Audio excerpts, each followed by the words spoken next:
Shalom, God's lovers sekalian, apa kabarnya? Saya berharap kita semua dalam keadaan baik dan kita berjumpa kembali di dalam program Words from Heaven. Kita telah belajar banyak mengenai bagaimana kita bisa sembuh dari yang namanya luka hati. Dan di bagian yang terakhir, saya mau mengangkat satu kebenaran juga yang tidak kalah penting. Bahwa ketika seseorang sedang dalam proses pulih, maka seseorang itu membutuhkan yang namanya support system yang berfungsi. Iya, support system yang berfungsi. Nah, karena kita harus mengakui realitanya saudara bahwa ketika kita sedang dalam proses pulih, akan ada momen-momen jatuh bangunnya, akan ada momen-momen di mana masa lalu itu bisa kembali muncul. Kita itu tertrigger, ya, terpacu untuk kembali terluka dan akhirnya menimbulkan hal-hal negatif di dalam kehidupan setiap kita. Nah, terlebih lagi apabila seseorang itu ada di dalam sebuah lingkungan yang toksik. Situasi dan kondisi menyebabkan dia tetap harus ada di lingkungan tersebut. Misalkan saja ada seorang anak yang tinggal bersama dengan orang tua yang belum bertobat, yang belum mengenal Tuhan, sehingga sikap, perilaku, karakternya, perkataannya itu selalu menyakiti hati. Nah, tentunya tidak mudah bagi anak ini untuk melarikan diri atau tinggal ngekos gitu selagi dia juga masih bergantung sama orang tuanya. Tentunya dia harus tetap stay di rumah itu. Lalu bagaimana dengan orang yang mungkin terjebak di dalam sebuah lingkungan kerja yang toksik? Dia belum punya kesempatan untuk bekerja di tempat lain, tapi dia tetap harus tinggal dengan atasan yang mungkin otoriter, dengan teman-teman yang juga memanfaatkan dan sebagainya, saudara. Tentunya tidak mudah ada di posisi ini. Kita ada di lingkungan yang toksik. Nah, mungkin seseorang akan dengan hikmat, kecerdasan yang daripada Tuhan itu punya satu istilah namanya set boundaries atau membangun batasan, saudara.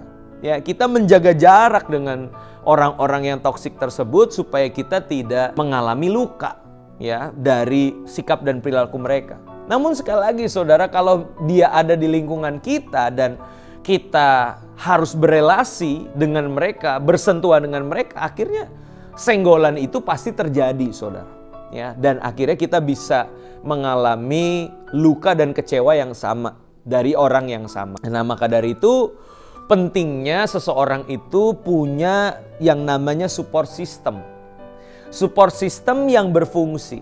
Ya, fungsinya yang pertama tentunya menjadi sebuah ruang aman atau safe place. Di mana orang itu bisa berkali-kali datang dengan masalah yang mungkin kurang lebih mirip, tapi orang tersebut, support sistemnya itu entah itu sahabat, mentor rohani, kakak rohani dan sebagainya, itu mau untuk tetap mendengarkan tanpa menghakimi, saudara. Ya, dia tetap sabar untuk memberi telinganya, mendengarkan keluh kesah orang tersebut, saudara. Lalu bagaimana support sistemnya hadir juga untuk mensupport tentunya, ya, karena katanya adalah support dan sistem, maka mereka ada untuk mensupport lalu untuk mendoakan satu dengan yang lain.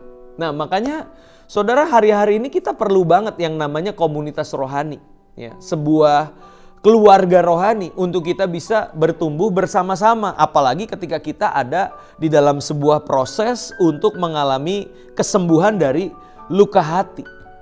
Nah, saya percaya juga ketika kita sedang menjalani sebuah hubungan di dalam support system ini, maka bukan cuma encouragement, bukan cuma doa, bukan cuma telinga yang mau untuk mendengar. Tapi ada waktunya juga di mana support system kita itu memberi teguran dan nasihat. Ya, karena biasanya kalau orang lagi terluka kan dia nggak bisa memandang segala sesuatu secara objektif, saudara. Ya, dia akan memandangnya dengan subjektif, dengan luka-luka yang dia punya. Nah, gunanya support system adalah untuk menasehati dan juga menegur. Nah, maka dari itu perlu kerendahan hati juga untuk kita mendengarkan nasihat dan teguran dari orang-orang di sekitar kita. Nah, namun di sini kita juga menyadari bahwa nasihat dan teguran yang berasal dari support system kita itu bukanlah penghakiman. Tetapi sebenarnya itu adalah bentuk wujud dari kasih sayang, saudara. Nah, sekali lagi di sini pentingnya ada relationship yang terbangun. Ya, saya suka sebuah quotes dari John Maxwell yang berkata, "People don't care how much you know until they know how much you care." Orang tuh nggak peduli seberapa banyak yang kita tahu sampai mereka tahu seberapa banyak kita peduli. Nah, kalau kita sudah hadir sebagai support system yang mengasihi dan mempedulikan mereka, saya percaya nasihat dan teguran yang keluar dari mulut kita itu tidak menjadi penghakiman, tapi justru menjadi ekspresi kasih sayang yang bisa membawa orang tersebut menjadi pribadi yang lebih baik lagi, pribadi yang semakin dekat dengan pemulihan. Maka dari itu Amsal pasalnya yang ke-27 ayat 5-6 berkata demikian, saudara. Lebih baik teguran yang nyata-nyata daripada kasih yang tersembunyi. Seorang kawan memukul dengan maksud baik, tetapi seorang lawan mencium secara berlimpah-limpah. Nah, maka dari itu saya percaya support system yang berfungsi tidak hanya hadir untuk memberikan kata-kata yang membangun, kata-kata yang memotivasi. Tapi ada kalanya mereka tanda kutip memukul dengan maksud baik. Mereka menegur, mungkin kata-kata yang cukup menyakitkan, cukup menggores gitu ya di hati kita. Tapi tujuannya adalah demi kebaikan, supaya kita introspeksi diri dan jadi pribadi yang lebih baik. Yuk buka akses untuk hati kita juga dikoreksi sama orang-orang di sekitar kita. Karena saya percaya Tuhan itu nggak selalu bicara secara audible atau melalui firman-Nya, tapi Tuhan juga bisa bicara lewat orang-orang yang Tuhan tempatkan di sekitar kita, terutama support system kita. Amin. Mari kita satu dalam doa. Bapa dalam surga, kami sungguh bersyukur untuk kesempatan ini kami kembali boleh merenungkan firman Tuhan, di mana kami rindu pada akhirnya kami menjadi pribadi yang sembuh dari luka hati kami. Dan setelah kami punya koneksi yang baik dengan Tuhan, hubungan yang dipulihkan dengan Tuhan, maka kami pun rindu ada orang-orang yang Tuhan tempatkan di sekitar kami untuk mereka boleh menjadi saluran berkat Tuhan. Kami mau dengan rendah hati membuka diri bagi mereka. Kami perlu orang lain, kami perlu support system. Sehingga di dalam menjalani kehidupan sekalipun banyak tantangan, ada hal-hal yang menyakiti kami kembali, tapi kami tetap survive, bahkan kami bisa menang atas semua luka-luka di hati kami, dan kami bisa jadi berkat oleh karena adanya support system di sekeliling kami. Terima kasih Tuhan, kami terima berkat-Mu. Kesempatan kali ini dengan penuh sukacita dalam nama Tuhan Yesus kami telah berdoa. Amin.